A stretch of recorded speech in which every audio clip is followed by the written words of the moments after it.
Hello and welcome to Time Edu Serve.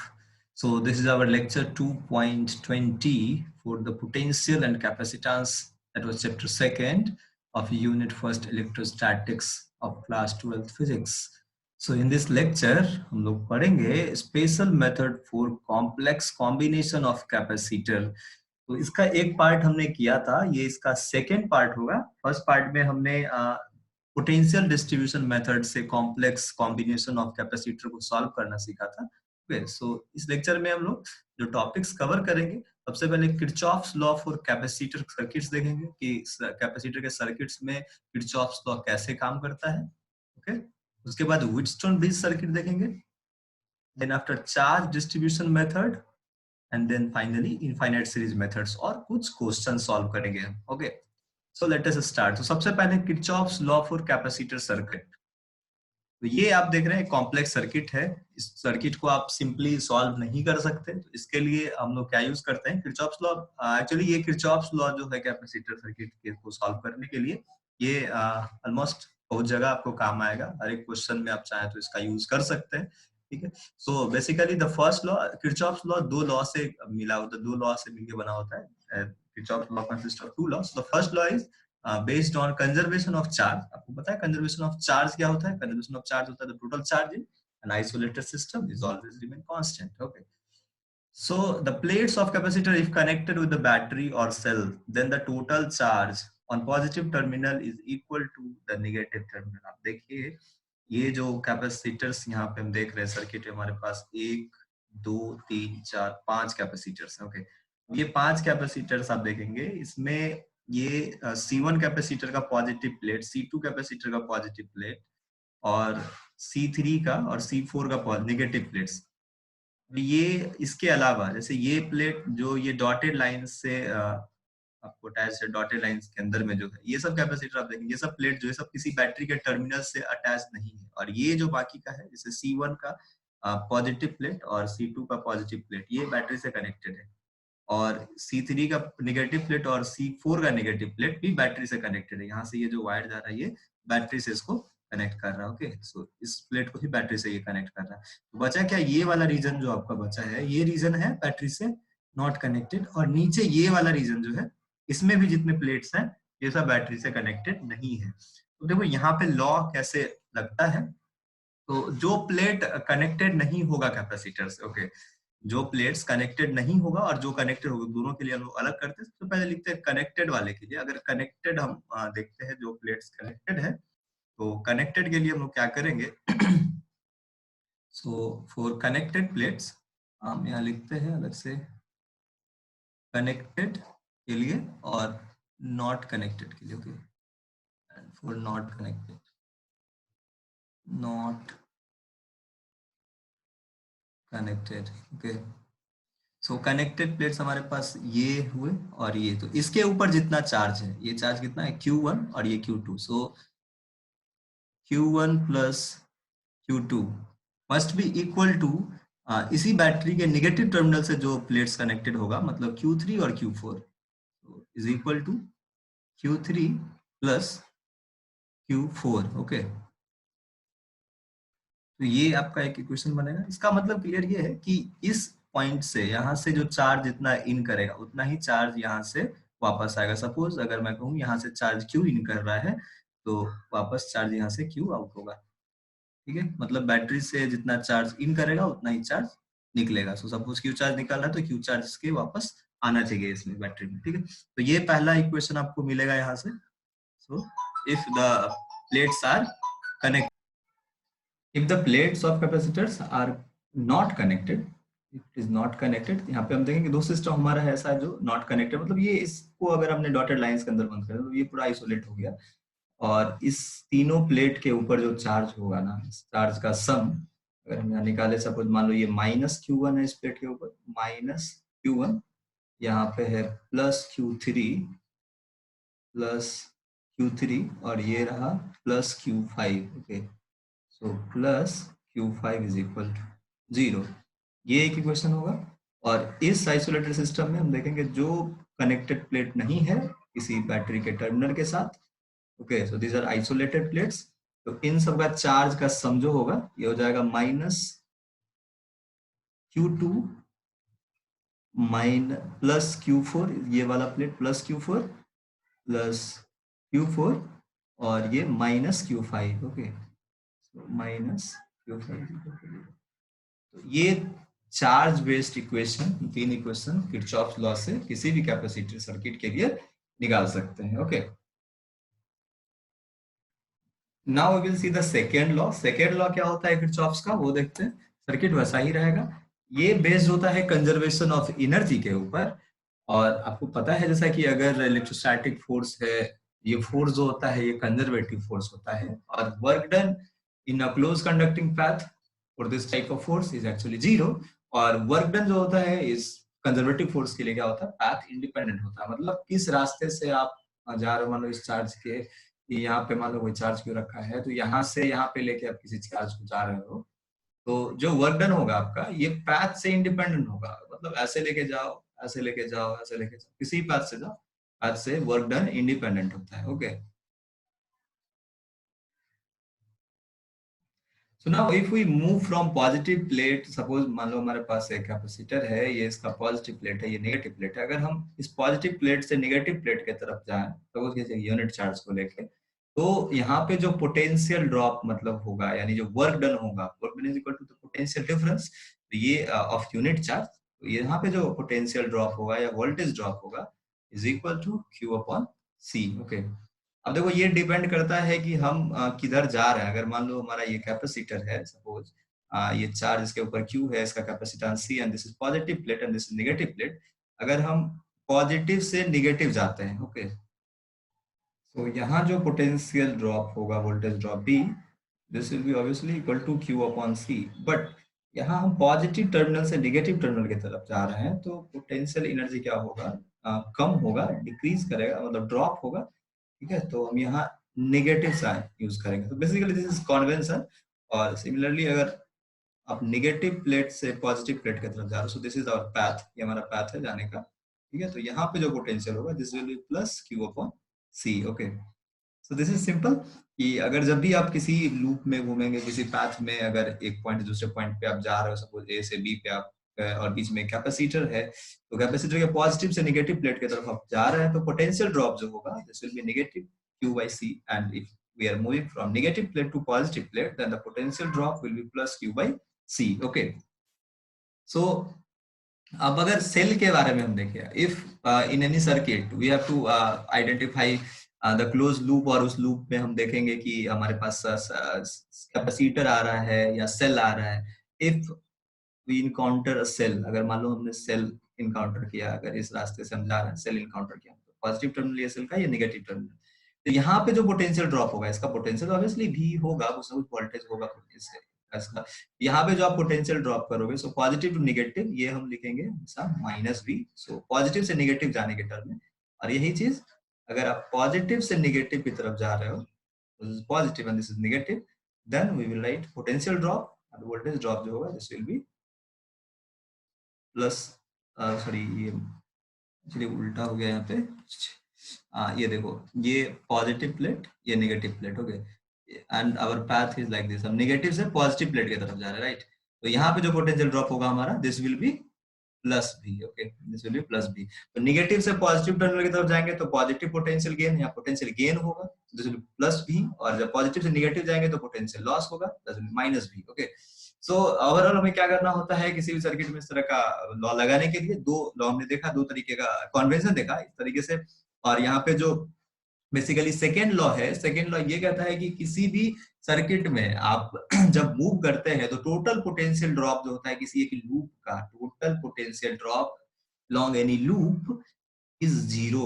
Okay, so is zero. अब यहाँ पे हम ढूंढेंगे इसमें लूप हमारा क्या बन रहा है। सपोज देखिए हमने ये किया है, A से आप जाओ B, B से जाओ G, G से गए H, देन H से आए E, और E से आए F, और F से वापस आए A। So this is a big loop. ये पूरा लूप हमने यहाँ से स्टार्ट किया घूमना, ये ऐसे करके, ये क्लोज लूप है। अगर आप यहाँ से चलो तो यहाँ का पोटेंशियल जो भी होगा, और यहाँ से वापस घूम के आओगे तो नेट वर्क डन क्या हो जाएगा, जीरो हो जाएगा। तो लेट अस सी यहाँ पे इसके बीच में कौन कौन सा पोटेंशियल आता है। ओके, तो यहाँ से हम बढ़ेंगे, ए से बी तक कोई पोटेंशियल नहीं मिला, ठीक है, तो बी से जी में भी कोई पोटेंशियल नहीं। अब जी से सी जाएंगे पहले, ओके, तो जी से एच जाने में हमारे पास दो कैपेसिटर मिलता है, C1 एंड C3। तो C3 के पास अगर आपकी तरफ आपका पैथ ये है जाने का, तो हम कहाँ जा रहे हैं, पॉजिटिव से निगेटिव टर्मिनल जा रहे हैं। तो यहाँ पे जो हमारा पोटेंशियल ड्रॉप होगा, यहाँ पे हमारा पोटेंशियल ड्रॉप हो जाएगा C1 sorry Q1। So if charge इसके पास Q1 है तो Q1 upon C1, this is the potential drop. और ये पॉजिटिव से निगेटिव जा रहा है तो माइनस, ओके। नाउ अब यहाँ पे हम पहुंचेंगे, इससे आगे सी एच के बीच में आप देखें एक और कैपेसिटर है, तो पॉजिटिव से निगेटिव जा रहा है फिर से, तो this will be minus Q3 by C3, okay. अब यहाँ से फिर H से E आओ, E से F आओ, और F से जब A आएंगे वापस, तो again we are moving from negative potential terminal to positive. यहाँ पे हम प्लस भी करेंगे, तो दिस इज प्लस भी इज इक्वल टू 0। तो यहाँ से एक इक्वेशन हमारे पास मिलेगा, ओके। नाउ एक लूप में और ट्राई करते हैं। सपोज हमने एक लूप लिया, लूप बी आई उसके बाद D, B I D C and G and again B. तो ये लूप हमारा कैसा, देखो ये लूप है, okay, this is the loop, ये लूप है हमारा। इस लूप में हमें घूमना है, यहाँ से घूमना शुरू किया और वापस यहीं पे आया, तो टोटल पोटेंशियल ड्रॉप जो भी मिलेगा वो 0 होगा, ओके। तो चलो सबसे पहले देखते हैं आई से डी के दरमियान हमें पॉजिटिव टू निगेटिव इनकाउंटर करना है, पॉजिटिव से निगेटिव जाना है। तो this will be minus minus Q2 by C2, ओके। नाउ अगेन फिर डी से सी जब जाएंगे तो फिर निगेटिव से पॉजिटिव टर्मिनल जा रहा है, तो प्लस हो जाएगा, प्लस Q5 सॉरी Q यहाँ पे चार्ज कितना, हाँ Q5, okay. So Q5 upon C5 and now अब C से हम G के तरफ जाएंगे तो अगेन negative to positive terminal, so this will be plus C1 by Q1 is equal to 0। So this will be equation second। तो इस तरीके से देखो यहाँ पे क्या होता है कि आपको अगर C इक्विवेलेंट निकालना हो तो चार्ज के बीच में आपको रिलेशन मिलता है, चार्ज के बीच में इक्वेशंस मिल जाता है, पोटेंशियल के टर्म में इक्वेशंस मिल जाता है, कैपेसिटर्स के टर्म में इक्वेशंस मिल जाता है। तो तीन ही बात होता है ना, या तो C या Q या B, ये तीन चीज के ऊपर सारा गेम है। तो आपको तीन के लिए कुछ भी निकालना हो, एक डाटा दिया होगा या दो डाटा दिया होगा, तीसरा निकालना होगा, C इक्विवेलेंट निकालना होगा, मे बी कॉम्प्लेक्स सर्किट बन जाए।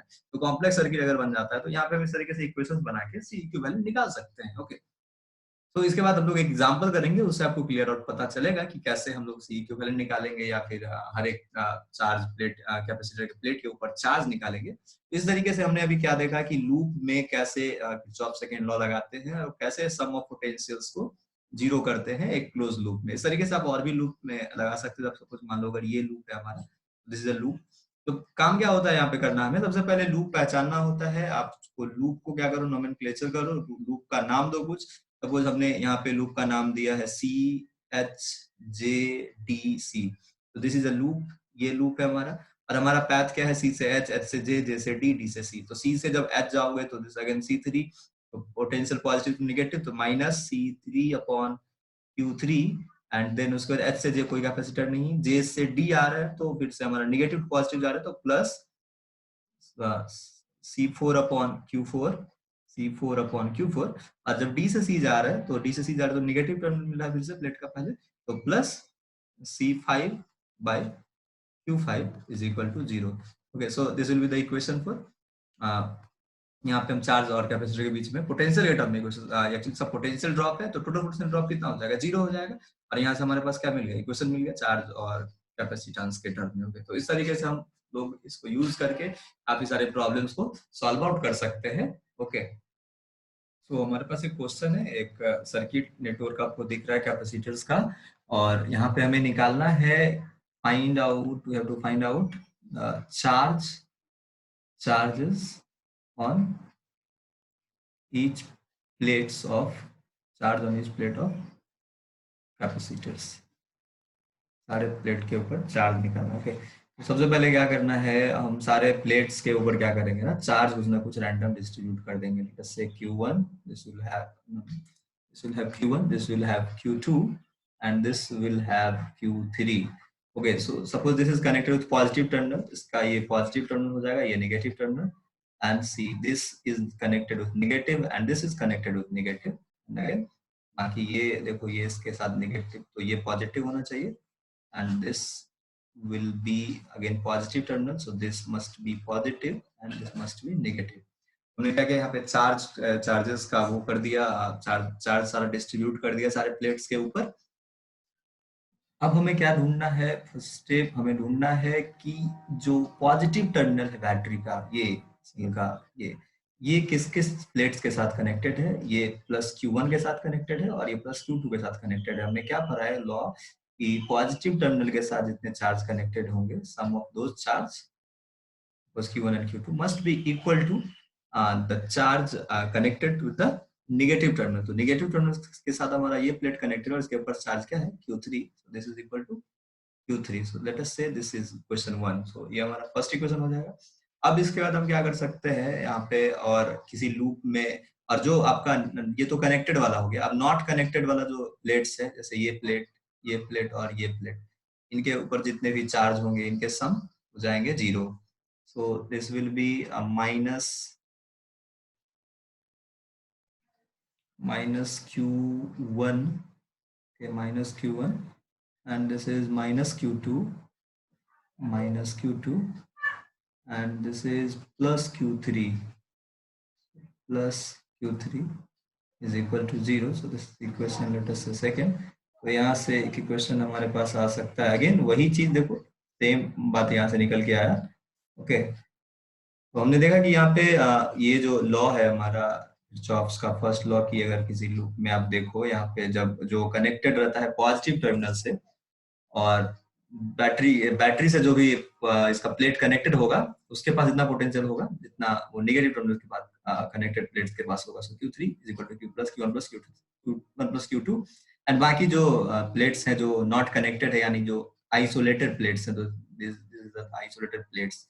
तो ये प्लेट्स के ऊपर जितने भी चार्ज होंगे, ये सब भी नेट सारे चार्ज के सम होंगे 0। So ultimately we got the same equation with this. अब इसके बाद हमें क्या करना है, चार्ज निकाल दो यहाँ से, बस ये इक्वेशन तो हमको चार्ज के टर्म में मिल गया कि Q1 plus Q2 must be equal to Q3। Okay, now we will apply loop law. ठीक है, यहाँ पे क्या अप्लाई करेंगे, अब लूप लॉ अप्लाई करेंगे। लूप लॉ कैसे, सबसे पहले लूप के लिए आपको क्या करना है, कुछ नाम देना है। लेट अस से A, this is B, C, D, E and F। अब यहाँ पे किसी भी लूप में घूम जाओ, पहला लूप लेते हैं हम, suppose in loop A, B, C and D। देखो इस लूप में हम A से B जा रही है, हमारा पाथ है, दिस इज द पाथ। तो A से B जाएंगे तो ये क्या हो जाएगा हमारा -2/Q1। ओके, सो Q1 माइक्रोफैराड है, और ये क्या हो जाएगा plus, again this is minus Q3 bye,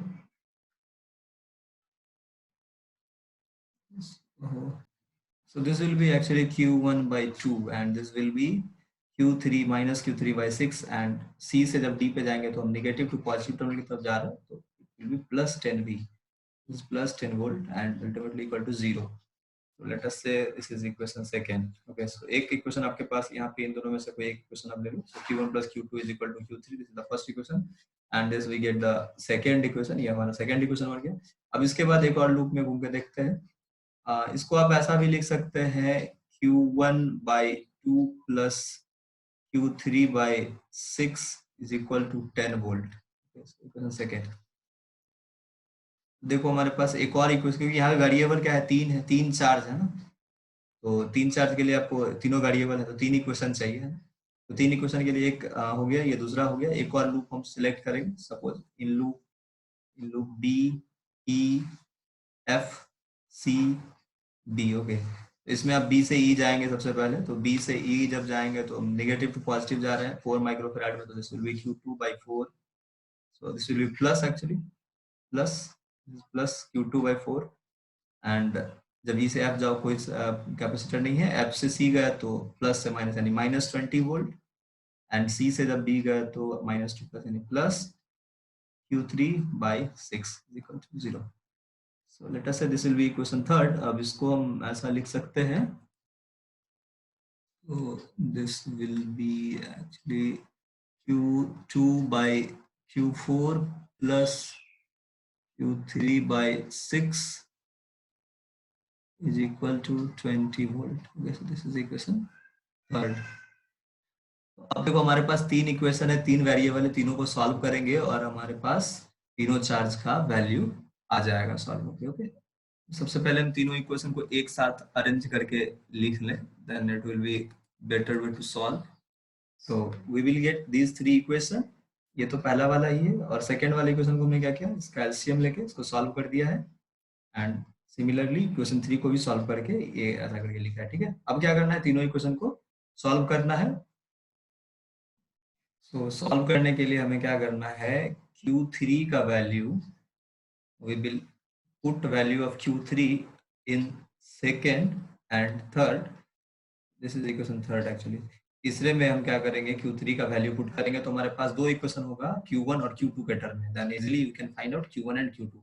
चलो देखते हैं, सपोज 3Q1 प्लस Q3 की जगह पे क्या डालोगे, Q1 plus Q2 is equal to 60 volt. So now the second equation will become 3 plus 1 4Q1 plus Q2 is equal to 60. So this is the modified equation second. Okay, इसको हम equation 4 बोले। And in equation three, three equation हमारा क्या हो जाएगा, इसमें हमें क्या करना है, Q3 का वैल्यू पुट करना है, Q1 प्लस Q2, तो 3Q2 plus 2 into Q1 plus Q2 is equal to 240. So this will be 3Q2 plus 2Q1 plus 2Q2 is equal to 240, and this will be 3Q2 plus 2Q2, that will be 5Q2, and plus 2Q1 is equal to 240. So this is our equation second. इसको आप ऐसा लिख सकते हैं, 2Q1 plus 5Q2 is equal to 240. This is equation 5. अब इन दोनों को solve करेंगे तो हमारे पास क्या आएगा, वैल्यू आ जाएगा Q1 और Q2 का। तो इसको सॉल्व करने के लिए हमें क्या करना है, इसको एलिमिनेशन मेथड से सॉल्व करते हैं। सपोज इसको 2 से मल्टीप्लाई कर दिया, इसको 4 से मल्टीप्लाई कर दिया और Q1 को एलिमिनेट कर दिया। सो this will B 8Q1 plus 2Q2 is equal to 120 volt, and this will be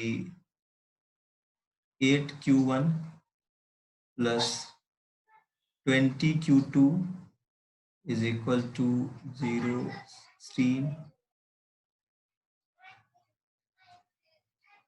This will be 960 volt. अब दोनों के को क्या करना है, सब्सट्रैक्ट कर देना है। So we will subtract it, तो ये कैंसिल, क्या बचा हमारे पास, minus 18Q2 is equal to, so we will get minus 840 volt, तो minus minus कैंसिल, तो हमारे पास आएगा Q2 is equal to 840 by 18 micro coulomb, क्योंकि कैपेसिटर माइक्रो फैराड में था। So dividing it with 6 3 6 140. So finally what we get, Q2 is equal to 140 by 3 micro coulomb. Okay, अब इस Q3 का value आपको क्या करना है, किसी क्वेश्चन में पुट कर दो, इसमें पुट कर देते हैं, तो हमारा क्या आ जाएगा, Q2 आ जाएगा। ओके, Q1 आ जाएगा ना। तो यहाँ पे हम क्या करते हैं, Q1 निकालने के लिए सपोज ये इस इक्वेशन में Q2 का वैल्यू पुट करेंगे तो we will get 4Q1 plus 140 by 3 is equal to 60. So 4Q1 is equal to 60 minus 140 by 3. So after solving this, you will get Q1 is equal to 10 by 3. So आप इसको solve करके देख लें, 10 by 3 microcoulomb आएगा। So I'm skipping this. Similarly यहाँ पे आप अब Q1 निकल गया, Q1 आ गया हमारे पास कितना, 10 by 3 माइक्रोकूलम, Q2 आ गया 140 by 3 माइक्रोकूलम, और हमारे पास पहला इक्वेशन क्या था, Q1 plus Q2 was equal to Q3. So similarly Q3 हम निकाल सकते हैं, यहाँ पे Q3 हो जाएगा हमारा दोनों का सम 3, so 150 by 3 microcoulomb, this is 50 microcoulomb, so we'll get 50 microcoulomb as Q3. so देखा आपने कि यहाँ पे चार्ज हमने कितना आराम से निकाला इस इक्वेशन में, इस क्वेश्चन में। ओके, तो कभी भी इस तरह की तरीके से कॉम्प्लेक्स सर्किट आपको जब भी मिले जिसमें डायरेक्ट हम इक्विवेलेंट कैपेसिटेंस ना निकाल पाए इस तरीके से, तो हम लोग उसमें ये यूज करते हैं। ओके, तो हमारा नेक्स्ट टॉपिक है Wheatstone bridge circuit. Okay, Wheatstone गेहूं पत्थर ब्रिज। ओके, तो व्हीटस्टोन ऐसा कुछ नहीं होता, गेहूं पत्थर। So actually this was on the name of some scientist, so we are not going to deal with that right now. देखो, कभी भी इस तरीके का अरेंजमेंट जब आपको मिले जिसमें 5 कैपेसिटर कुछ इस तरीके से लगे हो, कंबाइंड हो इस तरीके से, ओके, तो इस तरीके के कैपेसिटर सर्किट को हम लोग क्या बोलते हैं, व्हीटस्टोन ब्रिज बोलते हैं। बेसिकली या फिर ऐसा बना हो या कुछ भी कॉम्बिनेशन हो, ज्यादा कॉम्प्लेक्स हो, और फाइनली उसको आप रिजॉल्व करके रिड्यूस करके इस तरीके का कॉम्बिनेशन बना दें। ये अलग अलग स्ट्रक्चर में भी आपको अवेलेबल दिखेगा, तो वो इस तरीके का भी दिख सकता है, ऐसा भी हो, क्योंकि ये भी आप इसको देखोगे सॉल्व करके वैसा ही हो जाएगा, ये भी देखोगे उसी तरीके का चीज है, इसको भी आप उसी तरीके से बना के लिख सकते हैं। बस थोड़ा सा वायर को क्या किया गया, ट्विस्ट कर दिया गया है। तो ये सब जो है, ये सब व्हीटस्टोन ब्रिज सर्किट है, लेकिन इसमें एक कंडीशन है, बिना उस कंडीशन के आप किसी भी सर्किट को व्हीटस्टोन ब्रिज नहीं बना सकते। We are not going to prove with that, but दो कंडीशन होता है, आपको ये देखना है, ये जो प्लेट्स हैं C1 और ये C3 और ये C2 और C4, इन दोनों प्लेट का रेशियो और इन दोनों प्लेट का ratio must be equal. So C1 upon C3 must be equal to C2 by C4, or C1 by C2 must be equal to C3 by C4। अगर ऐसा condition बनता है, अगर ऐसा कंडीशन बनता है, तो we will say that this is a balanced, is a balanced Wheatstone bridge। ये क्या हो जाएगा, ये हो जाएगा एक बैलेंस व्हीटस्टोन ब्रिज। और इस कंडीशन में होगा क्या, ये जो इंटरमीडिएट सर्किट है, जो बीच से जो आपका कैपेसिटर है, सो ई से डी के बीच वाला, तो ये जो कैपेसिटर होगा, तो C5 विल बी नेग्लेक्टेड। इसको हम नेग्लेक्ट कर सकते हैं, इसको यहाँ से हटा सकते हैं, क्योंकि होगा क्या, इसमें जितना चार्ज इधर से जाएगा उतना ही चार्ज इधर से इन करेगा, तो ये हो जाएगा शॉर्ट, और इस सर्किट में से इस कैपेसिटर प्लेट को हम रिमूव कर सकते हैं। तो ये जो कैपेसिटर रिजॉल्व होके आएगा, अगर कंडीशन हमारा C1 by C2 is equal to C3 by C4 है, तो ये रिजॉल्व होके बन जाएगा आपका एकदम सिंपल सर्किट। ये C1, ये C2, ये हो जाएगा C3, ये हो जाएगा C4, और C5 को क्या करेंगे, हम हटा देंगे। Okay, so this is C1, C2, C3 and C4। Okay, अब you can find out easily A और बी के बीच का इक्विवेलेंट कैपेसिटेंस।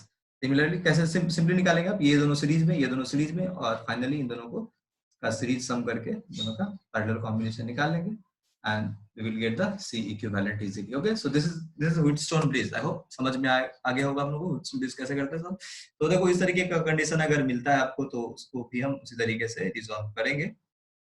जैसे ये है, तो यहाँ पे देखो, यहाँ से यहाँ पे अगर देखा जाए, तो ये और ये कैपेसिटर प्लेट्स का और इसका या इसका रेशियो देखो, अगर इक्वल हो रहा है तो इसको आप उड़ा सकते हैं। सिमिलरली इन दोनों का रेशियो और इन दोनों का रेशियो सब बराबर है, या इन दोनों का रेशियो इन दोनों के रेशियो के बराबर, तो ये वाला इसको उड़ा सकते हैं। तो देखो, ये थोड़ा सा देखने में अजीब लग रहा है, लेकिन ये भी वुडस्टोन ब्रिज है। यहाँ से आप देखो 5 कैपेसिटर है और ये बीच वाला है, तो जितना चार्ज इधर से जाएगा उतना ही इधर। तो ये आपको चेक कैसे करना है, इन दोनों कैपेसिटर का और ये जो कैपेसिटर है, इन दोनों का आप देखो कि इसके ये जो इसमें ये बीच वाला कैपेसिटर प्लेट्स है, इसके बीच में जो रेशियो होगा उसका वो इक्वल होना चाहिए। ओके, एक्चुअली यहाँ पे एक गड़बड़ है, इसमें एक प्लेट और लगा होना चाहिए। This will have one more plate, यहाँ छूट गया है, sorry for that.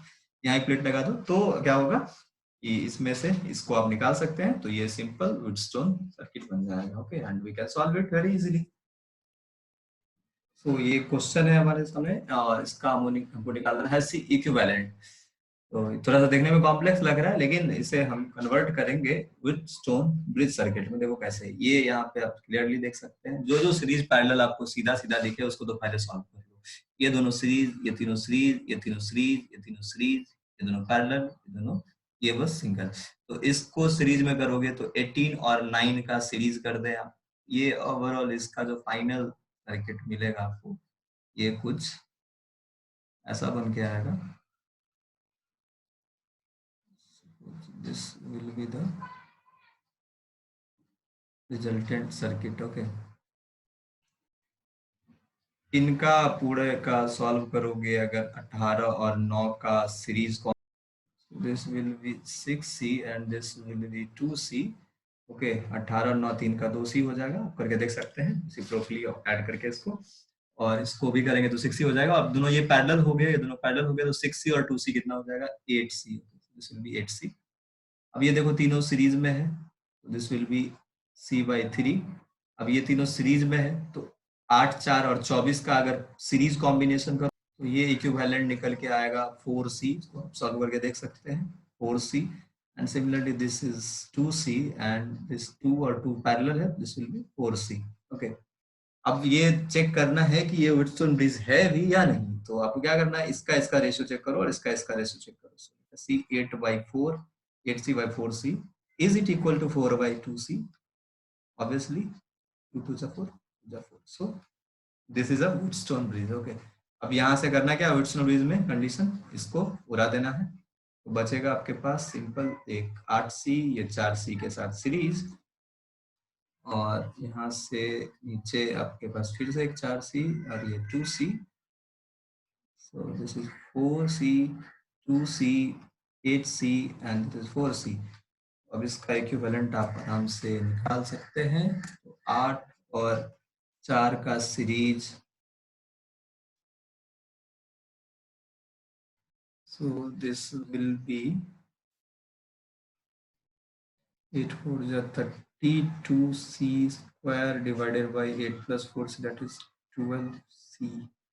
C and square cancels, so this will be 4 3 ja and 4 8 ja, so this is 8C/3। and similarly 4 और 4C और 2C का पैरेलल क्या हो जाएगा, 2C 4C into 2C divided by 6C, दोनों का सम, C cancel, so this will be 8C/6 and you can write it 4C/3। अब ये दोनों क्या हो गया, दोनों पैरेलल हो गया, सब पैरेलल सीधा ऐड करेंगे, so C equivalent will be 8C/3 plus 4C/3, so 3 12C, and finally 4C is the equivalent capacitance। okay, so this is C equivalent। तो व्हिटस्टोन ब्रिज ढूंढ लेने से काफी आसान हो जाता है प्रॉब्लम। तो आप किसी भी क्वेश्चन को जब सॉल्व करें तो कोशिश करें कि अगर वो व्हिटस्टोन ब्रिज है ऐसा पता चलता है आपको, तो you can find out C equivalent very easily, और वो सर्किट काफी आसान हो जाएगा। तो इस लेक्चर में इतना ही, और नेक्स्ट लेक्चर 2.21 में आप देखेंगे चार्ज डिस्ट्रीब्यूशन मेथड और इनफाइनाइट सीरीज वाले कैपेसिटर्स को। ओके, उसमें हम उसको सॉल्व करेंगे। So thanks for watching, God bless you all.